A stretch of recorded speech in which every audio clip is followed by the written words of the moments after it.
Welcome to the dirt. I'm Gray. That's Nicole. We have watched softball.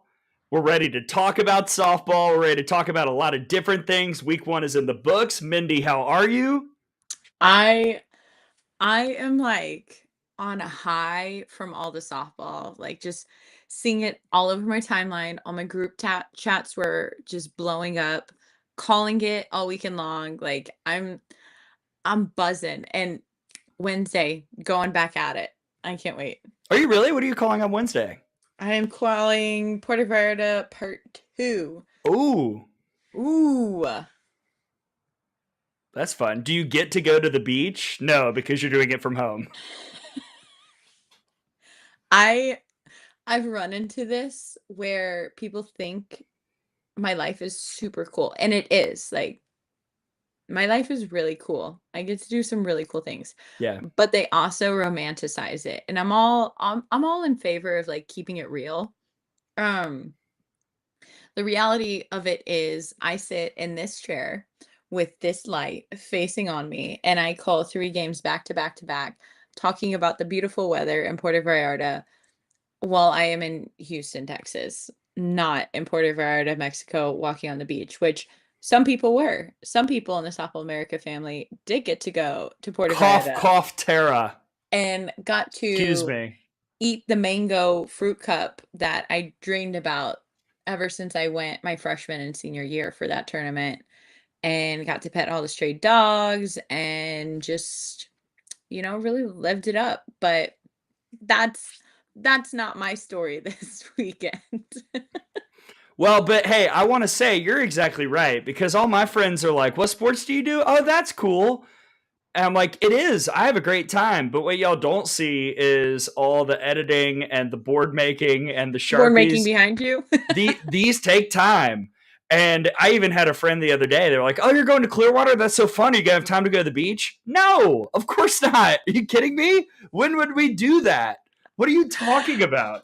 Oh, that reminds me, whenever we used to play and we would go to these preseason tournaments and it was just tropical and beautiful. Coach Gasso would always be like, "We're on a business trip." Like, what? Like, we're on a business trip. And we'd be like, you're right. You're right. We're Yeah. here to play softball. And then like the very last day we would get like 2 hours on the beach and then we'd go. But I mean, when you go to one of these tournaments and you're coaching, playing, or working, you're either calling or playing or coaching in the game where your team is, or you're watching another game to get ready for the next game that you have to play in, coach in, or call. Like, that's how this works. And then we all go oh, home. and we just love it so much. All right, wait. So, this is a great segue to something I did want to talk to you about because this past weekend was the Super Bowl.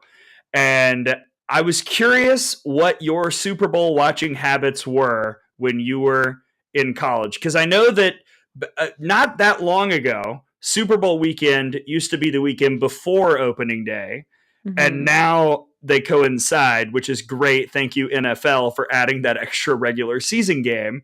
But how were your Super Bowl watching, I guess, habits when you were playing and since? Um, I think I've only ever watched a Super Bowl like 3 times. Really? I will put this out there. Traditionally, I do not gravitate towards football. Um, so Super Bowl watching wasn't really a thing for me in college. I like don't think I actually ever went to a Super Bowl party in college, and I think I went to my cousin's party where she made hot dogs this year.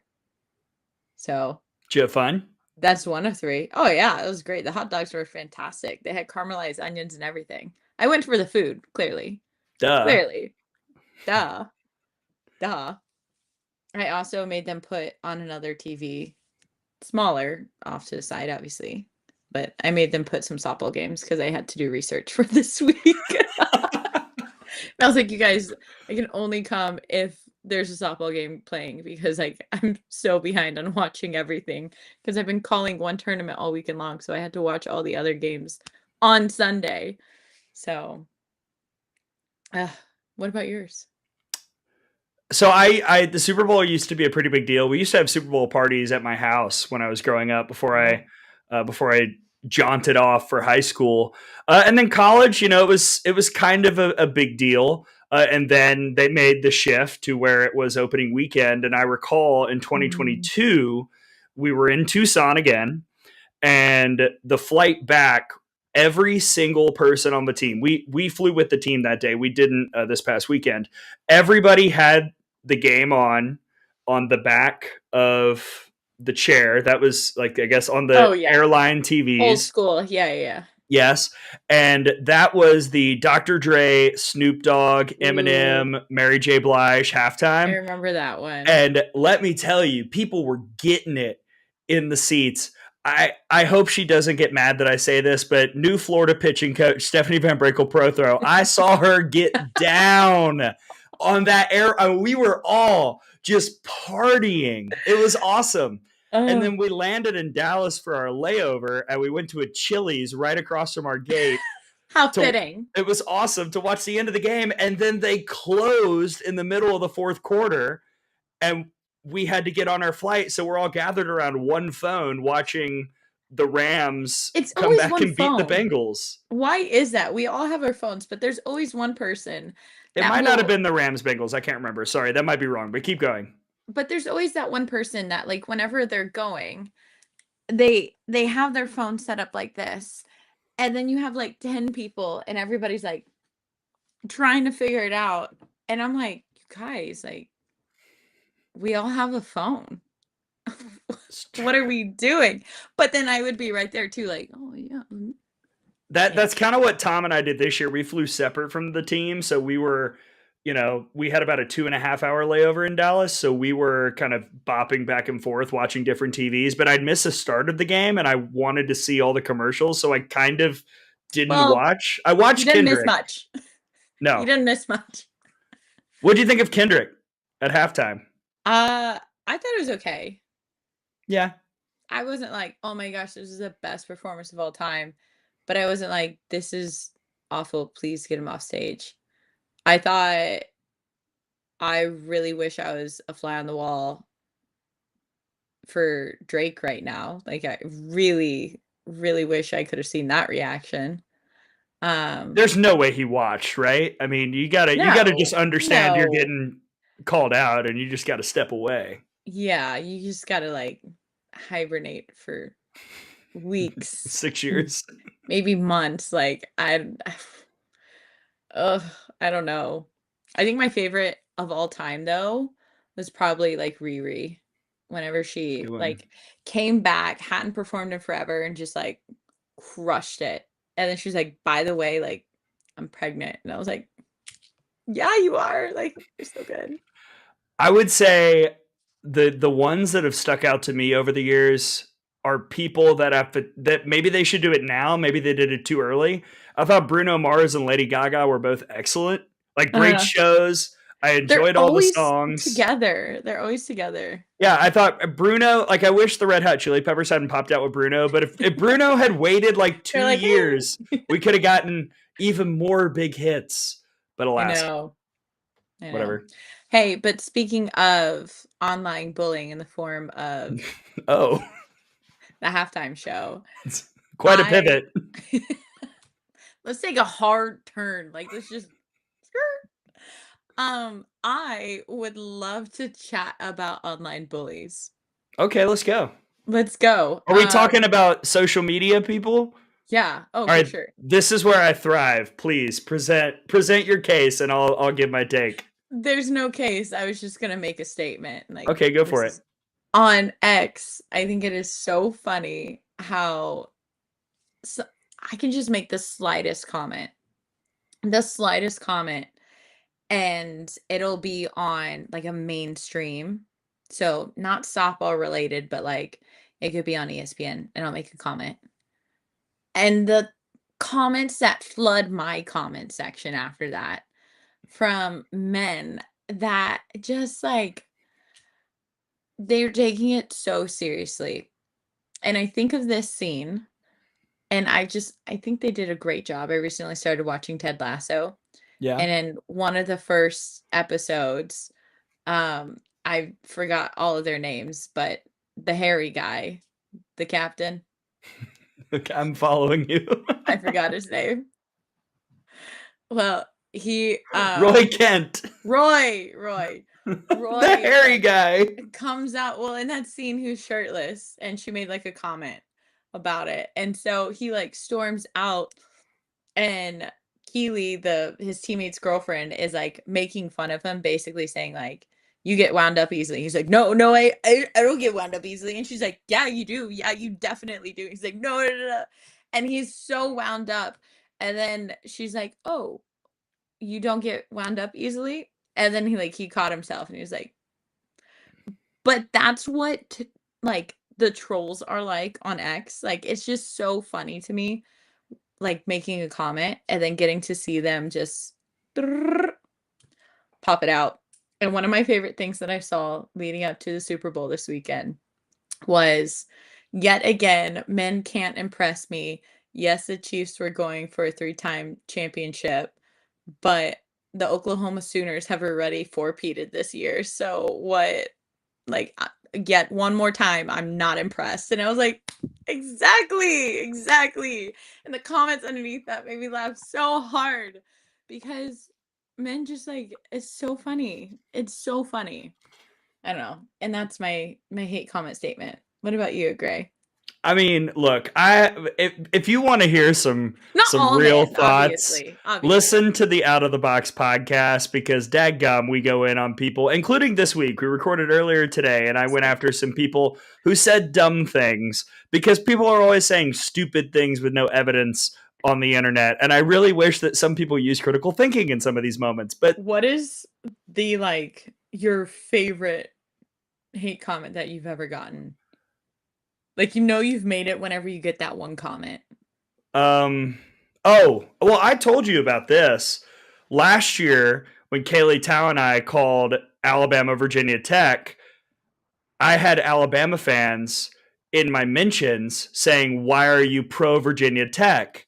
And I'm like, guys, do you know my employer? What do you I am that was like, it was a hate comment, but that was one of the first times where I was like, I'm doing a good job.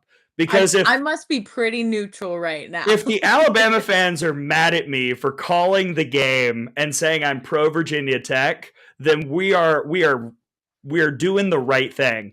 And Tao and I were like, this is great. This is one of the best reviews we could ever get from a viewer. Thank you.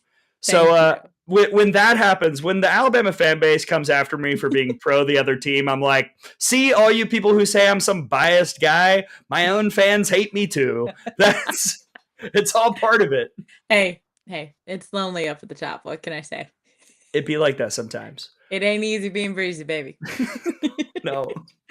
Should we talk about week one? I feel like this is a good segue into what we saw. It's a great segue into week one. Where do you want to start? What do you feel like was the biggest story from week one in softball? Kennedy's 3-run home run off of Jordy Ball. Like, that was so abrupt. It was like, what?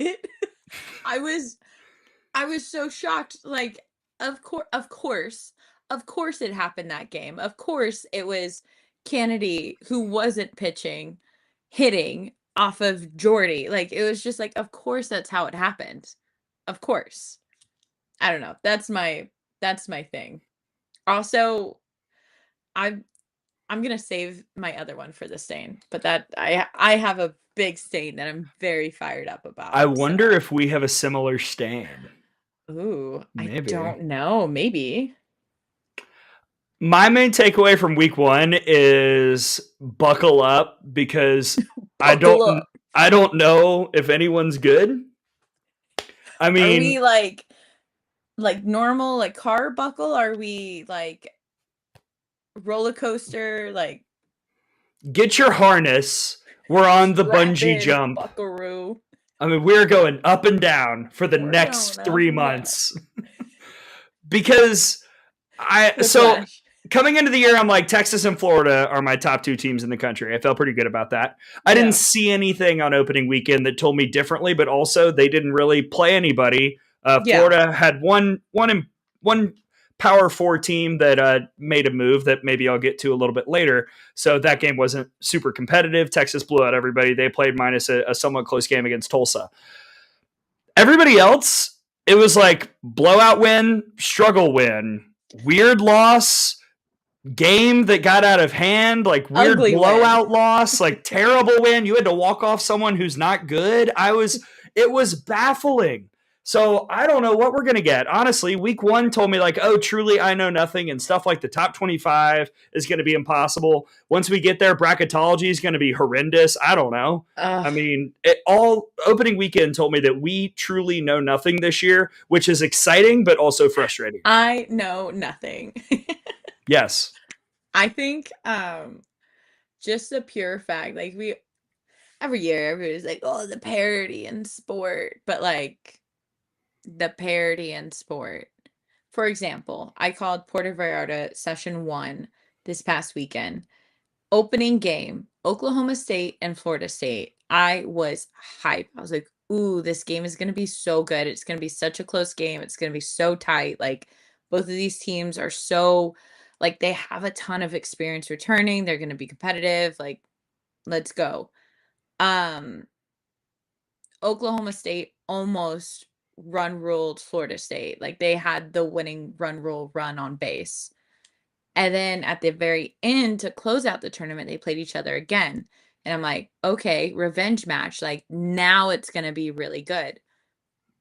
Florida State run ruled Oklahoma State. And I'm like, what's going on here? Like, up and down, and the whiplash and the back and forth was crazy. Yeah, there was a lot of upsets this week.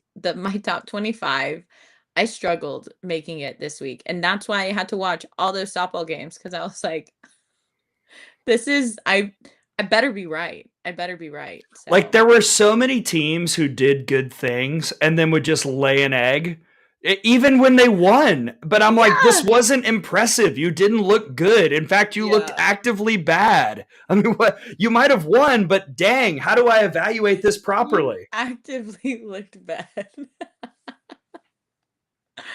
Oh, Like, I mean, sorry, this is the dirt. We're giving our unfiltered opinions. I That's mean, I do agree. Like, but I always have to give it the grain of salt of it's the first weekend. sure. And there's been so much shuffling, I feel like, the past 2 years, and this year, just, like, coaches, there's a lot of coaching changes this year, like, I just feel like everybody gets I'm gonna give them a pass this one weekend. And be like, "Alright, I don't think it's going to stop. I think this weekend we're going to get more of the same. I hope it does, Gray. I hope it does stop." I really do. Makes my job really hard. What, our Oh, job of analyzing softball teams? yeah. In my expert opinion, it makes analyzing really hard. Oh my Oh gosh. my gosh. But I that is all I will say for now until the stain about opening weekend. Okay. I'm gonna get fired up again in the end. I just gotta like I gotta conserve energy here. I can't wait. I can't wait. Um, well, I thought of this. I want to spin it back to Mexico because you talked about Puerto Vallarta. I feel like this Always is. goes back to Mexico, doesn't it? Hey, look, we teased this 2 episodes ago, Nicole. It's time for you to tell the story of the Oh, Mexican national team. As by the way, thank you everyone who tunes in, like, subscribe, share all the Softball America pods. We love you for tuning in. This is not a live show. So if you're watching right now, we are not live. We're recording this very late at night earlier in the week. So Nicole, I think as I I sit feel back, like it's I story should time. save this for whenever we are live. We are And never doing the dirt you live. if you want to hear my unfiltered thoughts, then you can like do the question thing. Okay. Okay. When would we ever do a live dirt? Whenever I'm in person during OU Alabama weekend on Monday, That sounds. It could be which is when we quite a record the dirt night. anyways. Yeah, it's true. So we would be on a regularly scheduled time. My background is gonna be that board. I don't hate that. I'm in Bama, like it's only right, you know, like Now we're posting up in the concourse at Rhodes doing the dirt. We're gonna be sitting out there talking about who knows what. I'm gonna be sitting crisscross applesauce out in center field and be like, can you hear me? That was one field I always wanted to play on and I never got to, and I was always so sad. You would I have feel loved like that would it. have been It's like fun. such a fun. I love playing in front of haters. Like it's so fun. And not that like haters is a bad thing, but it's just like passionate fans and they passionately want your team to lose and their team to win. I think that's fun. I don't know, maybe I'm sick and twisted, but I'm like, "Oh, this is kind of No, fun." you talk to a lot of athletes. They enjoy playing on the road more than they do at home. I mean, that's Oh, a I love sentiment that playing at people home. Don't feel. get me wrong. Don't get me wrong. I love playing at home. I get to sleep in my own bed. I get to like have my little routine. But as far as in game, like I don't know, like No, people. I mean, people keep on say there's sipping that nothing haterade. better. Like, come on, let's go. People will say there's nothing better than shutting up a home crowd. Oh, I did that. I did that. Well, not I, but like we did that in Auburn my freshman year. Ooh, I say more. remember my first super regional, we like go out and I had never experienced a postseason before, right? And growing up, I really didn't watch college softball. It wasn't as available. And honestly, I just didn't watch it. The irony, right? My career And choice. here we are on And Softball here we America. are just talking about it. But we go out to Auburn my freshman year and I genuinely didn't know what to expect, but I knew we had played them very first game, opening game. They beat us in Puerto Vallarta, and that was like a little bit of a rematch against the year prior where OU had beat Auburn in the national championship in 16. And so we're like watching and we're like, of course, we got sent to Auburn. Like, of course, like it's scripted. ESPN wants a storyline, right? And so we get sent to Auburn, and I'm like standing out there, and like we're starting, and their crowd, the way that they did their extra stadium seats, because like most places they'll bring in like extra stadium seats for postseason, and theirs just went straight up. I almost felt like I was at Texas or Georgia where the fans almost feel like they're on top of you Mhm. versus like kind of just like out there, right? And they were so loud and I was just like, "Whoa," like kind of blown away. Like, "Wow, they are so loud." And I swear everything like echoed off the trees and everything. And then we win and we're like a couple innings into the game and like we did a pretty good job. We did a pretty good job, and it got so quiet. It got so quiet in that stadium, and I remember looking around and I was like, "Yeah, this is pretty cool." Like, I think I like this postseason thing. Like, this is kind of cool. And I just remember thinking that, and I was like, "Oh, yeah." So I agree. Like, getting a crowd, an away crowd to just get really quiet, like, that's when you know you're in the dome, you know they're in the dome, like, oh, yeah. I love that. I love a good mind game. What can I say? It is fun when I'm thinking about radio now, when you're the only people yelling in the stadium. We're calling the action. We're excited, because it's Alabama radio and Alabama's doing something good, and everyone else is like, oh, like it's you just hear the groans and Yeah, the like yeah. it's awesome. Oh, I know, it's crazy. But speaking of, like, my college days, I feel like I've talked more about my college days on this episode than I did, like, all last spring. But speaking of my college days, I recently I obviously still work in sports, and What?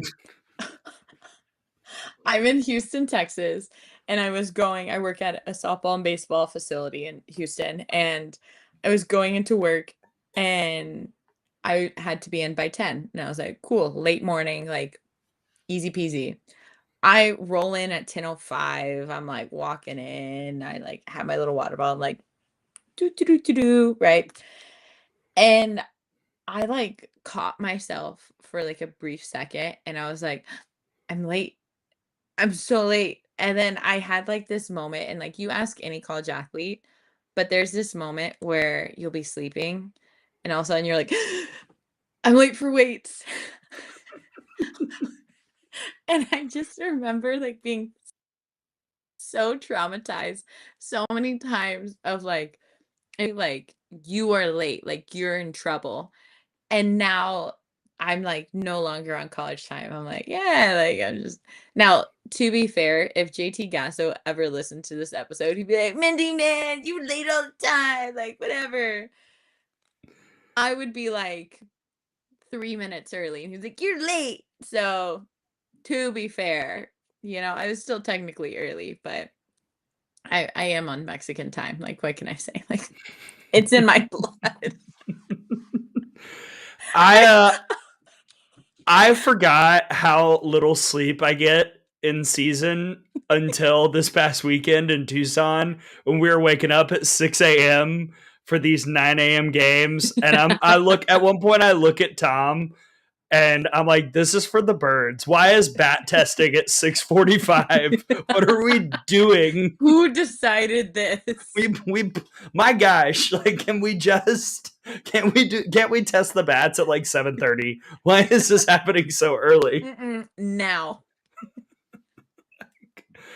Oh I do man. not miss college time. I won't lie. Like I I'm a different woman now than I was in college time versus like real person time. I It's just better. I don't operate in proper time and space. Like as we record this tonight, I'll probably be up until about 2 editing various things and then I'll wake up at Gray. 9 tomorrow. I don't know. I don't know if this is scientifically proven, but I feel like it's true, so I'm going to say it with conviction. If you are asleep between the hours of 10 and 3 a.m., your body is going to recover and heal faster. Like, I feel like that's a scientific fact. Like, you could sleep the same amount of hours, but like you're up until 2, and then like you sleep instead of like 10 to 3, you like shift that into later in the morning. Your body's not going to recover as good. Like, you're going to be even more tired. Like, your body just needs to sleep at that time, though. It's like circadian rhythm. Now I'm bringing science into it. Gray, be better. Okay, I'll Elevate. try. There's no try, according to Ford. Okay, no try. That is not allowed. Trisha Ford. That is a thing Oh, at Texas A&M. You thought I meant like the car? yeah. I was like, what? I don't know. What commercial was that in during the Super Bowl? Oh, what was your favorite Super Bowl commercial? I had a list. Let me find it. My favorite Super Bowl commercial. You wrote it down. I did. I think so I you like. Go back and watch it later. Because I figured this might come up. I liked the Coors Light case of the Mondays with the sloths. That was pretty funny. I enjoyed that because you know what? I felt that. There have been some Mondays after big events where I am moving a little slower than normal. So I felt that in my blood. Yeah, I had 2. My first was how is Angel Soft the potty, like, hey, go use the potty because commercials are about to start. I was like, wow, that was so considerate that they did that. Like, I missed that because I didn't watch the game, but anyways, actually I had 3 I and then I really liked the Lay's commercial where it's like the little girl and she like plants a potato and like it makes it into the bag and the whole family's like, oh, great potato, like this is yours, like like the Lay's. And I was like, ah. But then it was like Lay's, like, we only make real potatoes or something like that. And I was like, compared to a fake potato, like I don't know who's making fake potatoes out here. Like they're all real, aren't they? It's big potato. I don't know what to tell you. Big potato, like I'm a potato girl, so I'm gonna get to the bottom of this. But my absolute favorite, whenever they showed like that scene, like obviously the Nike one, like Yeah. how cool. Whenever they showed it and they were like underneath it and like brought it up and it was like on her face, I was like, it was so good. It was so good. Yeah. That was pretty cool. I enjoyed Yeah. that. It was so cool to see women's sports highlighted in that moment. So much. Like those ads cost $8 million, like literally $8 million. And they were like, this is a male sport where we're gonna do some female stuff here, so don't mind me. And then they did, and I was like, oh, so good. Do you want to? I know we got the Stain coming up in a little bit. Do you want to talk some Clearwater? It's coming up this weekend. Let's talk some Clearwater. As a player, I don't know how what the that is. heck? You're whatever. It's the dirt. Welcome. I'm Gray. That's Nicole. Subscribe, like, comment, 5 I guess. stars. Please, I beg you. Please comment. I'll beg again, all right? We got one comment last week, and it was sick. It was, I don't like you, Gray. I solely believe it was because I begged for comments and they're like, all right, I guess like I'll post a hate comment, like, It was literally Graham starting to not like you. And I was like, join the club. I'm sure there are others. I was like, should I like it? Should I retweet? Did I post it from my burner account? That's how much Nicole wants comments. She is willing to set the tone herself from her burner. Don't make me make a fake account and post like, wow, you guys are the best. Like, oh my gosh. Love the show except Gray. Signed, not Nicole. Not Nicole. That'll be the username. Not Nicole Mendes. Okay, I've got, oh wow, this is what happened when we recorded The Dirt all last year unofficially. We would ask questions and then get to them 10 minutes later. When you're a player and you're at something like Clearwater or the Mary Nutter and you've got 5 to 6 games against really good teams in a very short amount of time, how do you mentally reset each and every time you go out there? Yeah, I think we talked about this a little bit about you and I were talking about prepping for games, and it's just like, man, like this person genuinely has 7 pitchers who could throw and could start at any point in the game. Like, how do you prep for them? Right. And then it's like, okay, well, can we generalize? Can we kind of clump certain types of pitchers into the same? But what about physically? Because I mean, this is a, I was just talking to Tom again out of the box, you know it. Oklahoma State's got a game. Hey, should I like start a tally mark for every time you like reference out of the box? Like what is the consequence for every time you like I don't know. Every time you reference out of the box, you're gonna have to put on like a pair of sweatpants for one day. Like I'm wearing my out of the box shirt. That's it. That's it. You next dirt, you're gonna have to record in a pair of like a hoodie and sweatpants, and you have to do it. No, like the big, oversized, super sloppy, like super slouchy. You have to. Yeah. Okay, fine. I'll do it. And that'll be the one that we do our face masks on, the little ice rollers. Okay, great. But I'm thinking about like physically. So Oklahoma State's got a game. I think it's Friday night at 6 against Kentucky, and then Saturday at 10 a.m. they play Texas A&M. And there are a lot of scenarios where you either have quick turnarounds or you gotta play this unranked team and then this ranked team and then the next morning ranked team unranked. And like how do you get there as a player for each and every game just internally? Yeah, I mean, same thing, clumping things together is like, okay, think about it more and so of like a time frame than like who you're actually playing. Because if you're a competitor, like you're gonna show up. And like the fact of the matter is in preseason, you're tired all the time. Nothing can really replicate playing a doubleheader, especially whenever you've gotten spoiled in college, it's not like you're in travel ball where you're like, yeah, I'll just whip out 12 games in a weekend, like no big deal. In college, whenever you have a doubleheader, your body is like, oh my gosh, I am hurting. I am tired. Like, that's just a given. So everybody's feeling that. So it's how can I clump time? So you have your pregame time, you have your game. Typically, you'll play a doubleheader at some point. So there's like the time in between the games. You have your second game, and then you have your post game. And that's kind of how you structure your day around as a player. So pregame, just making sure you get some good food, get some good fuel because it's going to be a long day. Like just getting yourself into the right mindset as early as possible is so important. And like having energy early on in the morning, because I felt like it set a good tone. Like if you're going out and you're like this, like it's gonna make the day a lot longer.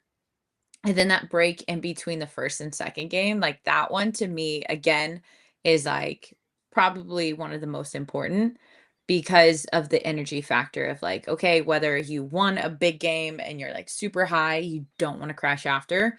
So you kind of have to keep that like candy high that you got from that adrenaline rush. So it's like, okay, how can we stay up? Like you eat the sandwiches and all of a sudden your belly's a little full. You have that turkey. You're like, it's like you can't do that. Like play a game, make something up, like do something so you're not just like sitting down and just like in between each game because that really does like weigh on you as an athlete. Like if your body, think about it whenever you're running or working out and then you sit down for a few hours and then you get up, you're like, oh my gosh. Like that's basically what these athletes are feeling. So being able to move around is so important in between the games.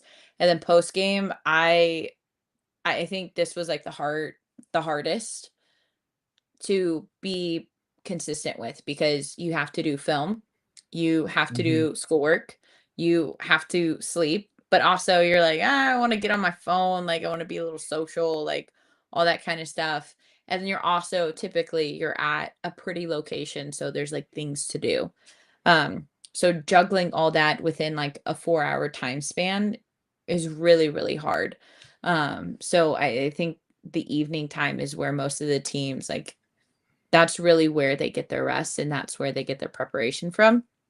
And a lot of times you'll get back, you'll shower, you'll watch your film, then you'll do your homework, and then after that, like late night, you'll just be like on your phone or like whatever. Oh, you didn't have I think they still take the phones away. But yeah, For the we were entire weekend? no, no, no, no. Oh, Like in the evenings. In the evenings, we would get our phones taken away. I have where did they go? a GA will collect them. And I honestly, and you get them back like first thing in the morning, like they're there, like no worries at all. But it's like, all right, 10:30, like I'm gonna get your phone, like go to bed, that kind of thing. Cause I honestly like I was a fan of it. Like in the moment, no. But looking back, I'm like, yeah, because I would have stayed on my phone scrolling through TikTok for like 10 hours for sure. For sure. I would have been like, and then the game the next day where I have to play that doubleheader, I'm like dragging all over again. So I'm a fan of it. Wow, I rambled. I rambled on that answer. It was good. I learned a Ooh. lot about you and your thoughts on my question. Were you on the OU team that played in Clearwater? Yeah, What was that experience like? not great. I think the tournament has gotten a lot better since then. So that was the first year Yeah. that the Clearwater tournament existed and they didn't have on the main field, it was great. We played on the main field most of the time, but then whenever we played on the other fields, the mounds were not taken care of very well. Like the holes were super deep. It was like a travel ball field. And so whenever you're used to a certain level of field and quality of field and you don't have that, like that's very frustrating. Like I remember pitching and I'm like like I'm literally like dipping down and coming back up because that hole is so big.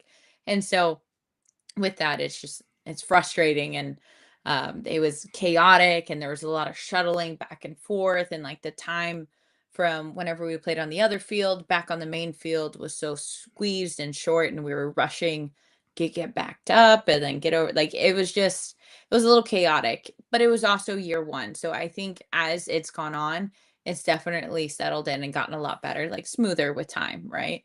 Yeah, But this is my third trip.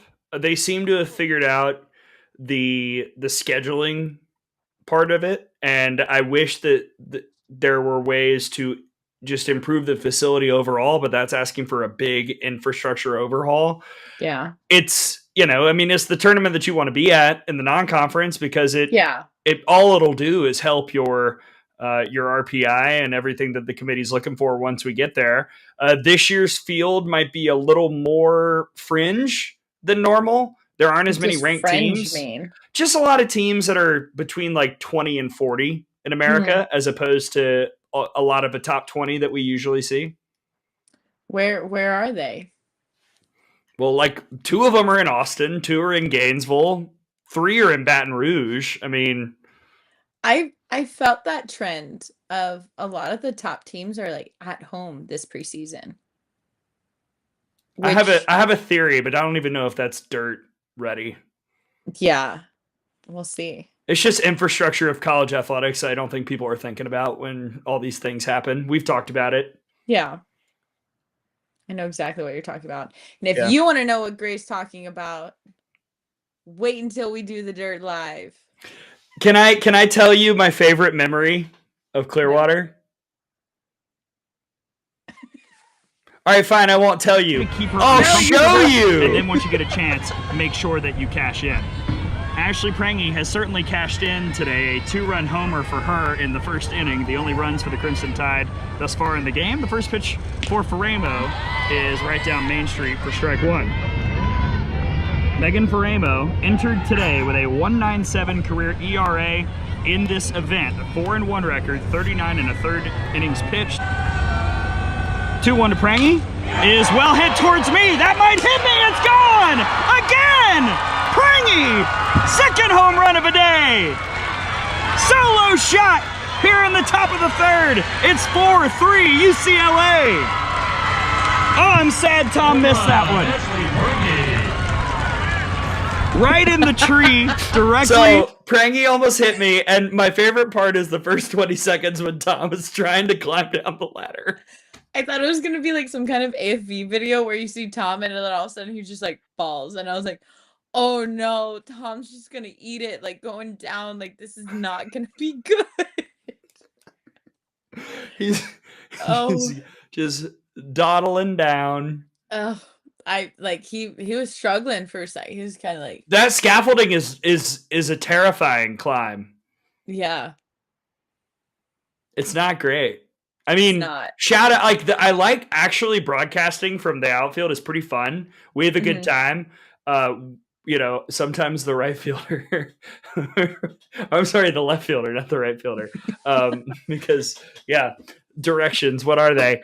The left fielder sometimes would like hear us and like turn around. Like Jenna, I once saw Jenna start laughing because of something that we said.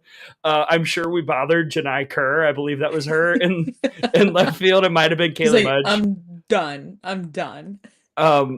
So I like the view. It's, you're not surrounded by people like you are when you're behind home plate. But that scaffolding, it is somewhat dicey to get up and down that with haste. No pain, no gain.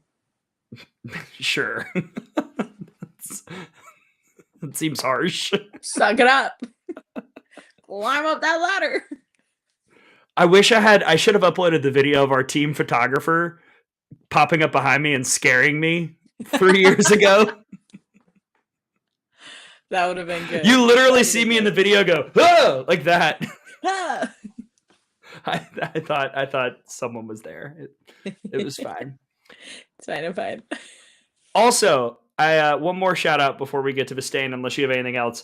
We want to do mailbag stuff. We want to get some dirt notes. What? No, go ahead. Tell them what you call it. I'm not going to say dirty messages. Send us questions and we will answer them on the dirt. Put them in the comments. It can be softball, life, Please, a combo of the two. Please. a combo of the two. Because we can talk more about the, I don't know, whatever we're doing in our The lives. scaffolding. Sure. Absolutely. No, I love the comments. I really do. Yeah, send us questions. We'll do a mailbag each week. Anything. Please, anything. I just don't make me make the burner. Like, that's all I ask is like, don't let it happen. Not Nicole is about to comment. Nicole, how did you get your hair to look so pretty? Nicole, oh my gosh. What's your skincare routine? You're fab. Be like, stop it. Stop. Not Nicole asks Gray, why are you wearing a hat that says Rad Dad? I'm not a father of any kind. No pets, nothing. No children, nothing. Nothing. That should be your opening line whenever you finally get on Love is Blind. I'm a rad dad, but I have no children. It'll really set the tone. Oh, man. I think I'm ready to hear you get fired up. Are you ready? Yes. Okay. It's time for The Stain. The Stain. Burr, burr, burr, burr. I know. We need like the little sound. Let's see. Do you want me to play some music? I can. Yeah. All right. Well, you can tell me what you want. Do you want future pop? Man, there are not a ton of options. Do you want future pop or epic? Ooh, dicey here. I feel like it's a really bad 50-50. There's no sound effects? No. Gosh. Dang. Okay. Epic? Let's see what it is. I'm nervous.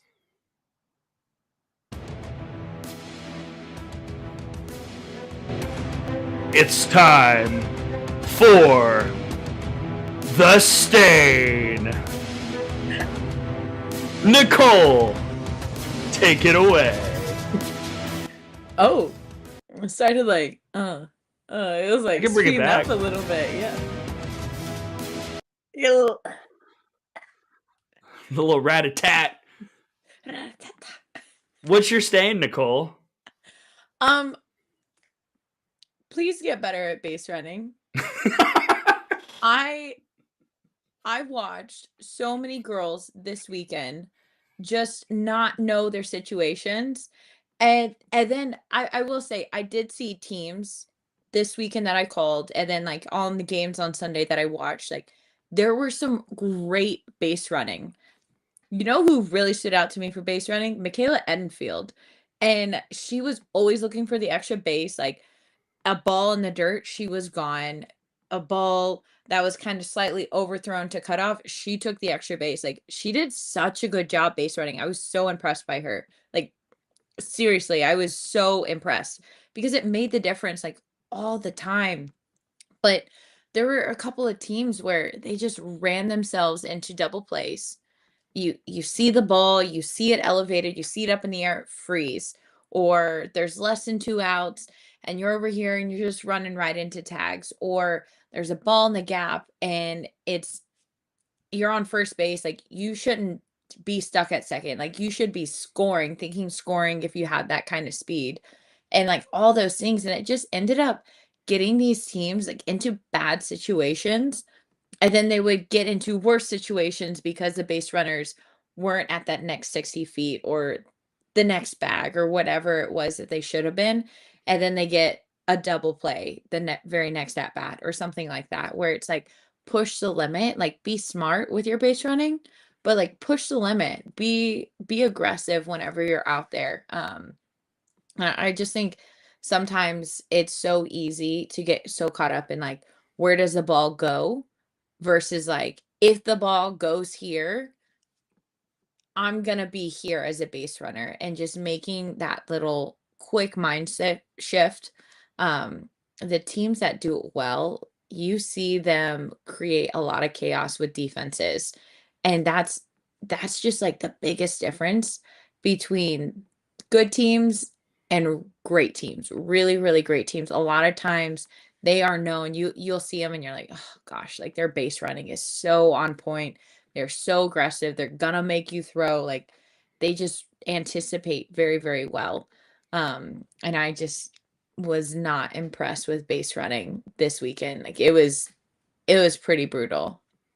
It was pretty brutal, which I thought would be the opposite because of all the runners leaving early calls. So I know a lot of people have been specifically working on leadoffs, but in my head, you're also working on base running. But I was mistaken. I think they only worked on leadoffs. They didn't work on the actual, like, you let off, now what happens kind of thing. But yeah, that if I could pick one thing that I would really like to see elevated, it would be base running. Because holy cow, like, come on, like we cannot be running into double plays At like that. pivotal moments too.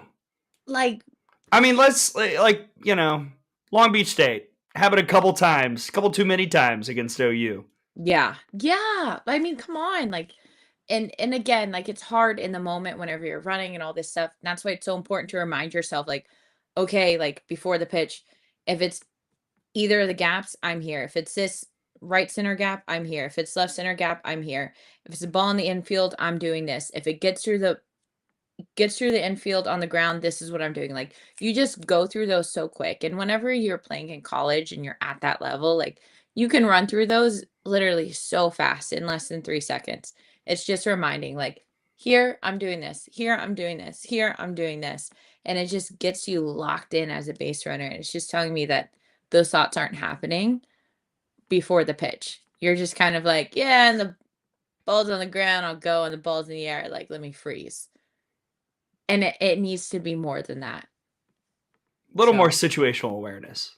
Yeah, self IQ. But I really do think that's the difference between good teams and great teams.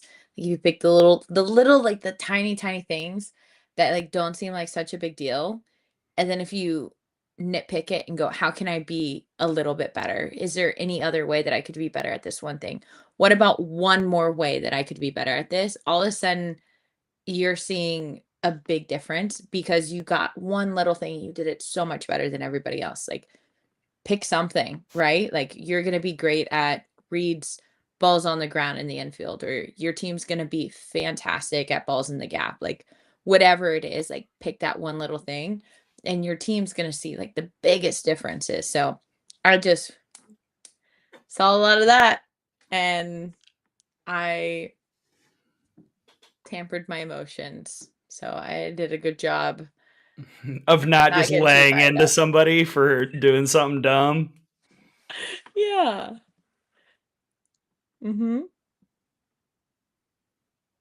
Okay. Okay.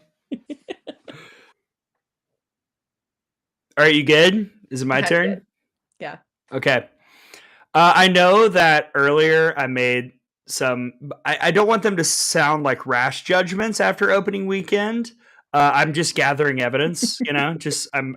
Hey, you're an investigator. I'm learning on the fly. I'm seeing what is presented, and you're a bloodhound, nose to the ground. Yes, that was horrifying. I want to implore all fans of teams to not make a rash judgment for the entire season. I'm hot for you. I need everyone to not make a rash judgment for the entire season based on 5 games. Because there are some out there who are sniffing for trouble and all they want to do is see one game and say, well, this is what we're going to see all year. This is a blah, blah, blah, blah, blah. Is that how the bloodhound talks? Have you seen any Disney movie? Of course. My stain is fans calm down. People be freaking all the time. And like they're making what bothers me about opening weekend is people will see 5 games and be like, this is obviously how the next 4 months will go because no team is allowed to improve. And that is false. Stories will change, narratives will change, players will get better, positions will shift, lots of things will happen. Opening weekend is about like you want to win, but it's also about finding out what you got. And like week 2 is kind of where we start to firm up a little bit of our opinions on teams. And then like I feel like I kind of know what I'm getting by March, and then we start to adjust based on that. But opening weekend is definitely not the time to lay out rash judgments on an entire season. I don't know. Not Nicole. She may be wilding in the comments, so we'll have to see. By the way, before we go, I uploaded the video of me getting scared. Do you want to watch it? Yeah. Okay, let's watch it.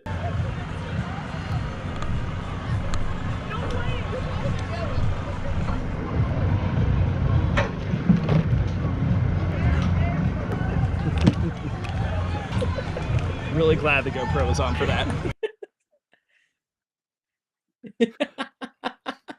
I hate that so much of my life is just me doing dumb things on like a camera when I didn't mean to.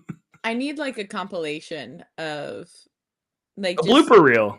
Gray's greatest moments. Okay. I could put together a 10-minute GoPro compilation of me dancing embarrassingly.